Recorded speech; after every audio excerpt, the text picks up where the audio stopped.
दोस्तों आप सबको पता होगा कि जो अभी जो बीजेपी के अध्यक्ष चुने गए हैं उनका नाम है नितिन नबीन। नितिन नबीन असल में जो मीडिया हाउसेस से खबर आ रही है, अगर उसकी बात माने तो नितिन नबीन 1 रुपए नहीं लेंगे उस पद पर बैठने के लिए।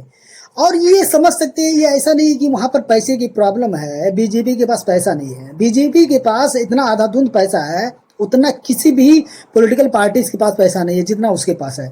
यहाँ तक कि किसी एक सिंगल पॉलिटिकल पार्टी की नहीं है, आप कई पार्टियों को मिला लेंगे तब भी उतना पैसा नहीं होगा। जो बीजेपी के पास महज 87 करोड़ रुपए 2014 से पहले थे, आज उसी बीजेपी के पास 1107 करोड़ रुपए उसके अकाउंट में है। और ये रकम इतनी बड़ी है कि कई पॉलिटिकल पार्टियों को मिलाकर ये इतनी रकम इकट्ठा हो सकती है। कई ऐसे बिजनेसमैन हैं, कई ऐसे बॉलीवुड सितारे हैं, कई ऐसे क्रिकेटर स्पोर्ट में हाकी में हुए, उन लोगों के पास इतनी बड़ी रकम नहीं है। दोस्तों ये वही बीजेपी है जो क्रॉस द नेशन यानी पूरे इंडिया के अंदर 200 ऐसे कार्यकालय थे जो मरम्मत करने वाले थे, कुछ अच्छे थे कुछ सही नहीं थे, जिसकी मरम्मत होनी थी। लेकिन आप जानते हैं इस समय बीजेपी के पास कमोबेश 772 ऐसे कार्यालय है और कार्यालय की जमीन है, वो डिस्ट्रिक्ट वाइज है, चाहे वो यूपी हो गया, चाहे वो बंगाल हो गया, चाहे वो त्रिपुरा हो गया, चाहे वो महाराष्ट्र हो गया।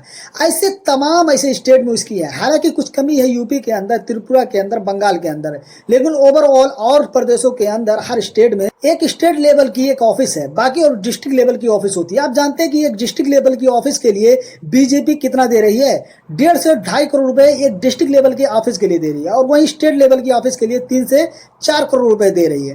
दोस्तों ये वो पार्टी है जिसके पास पैसा बहुत अंधाधुंध है। आप कल्पना कीजिए कैसे कोई अन्य पार्टी रहेगी जो इस तरीके से चुनाव बीजेपी के सामने जीत सकती है। बीजेपी बहुत पावरफुल पार्टी है और बहुत बड़ी पार्टी है। बीजेपी के पास कमोबेश मिलाकर 2 करोड़ लोग ऐसे हैं जो सक्रिय यानी एक्टिव कार्यकर्ता है, एक्टिव वर्कर्स हैं, और 18 करोड़ ऐसे हैं जो प्राथमिक वर्कर्स हैं।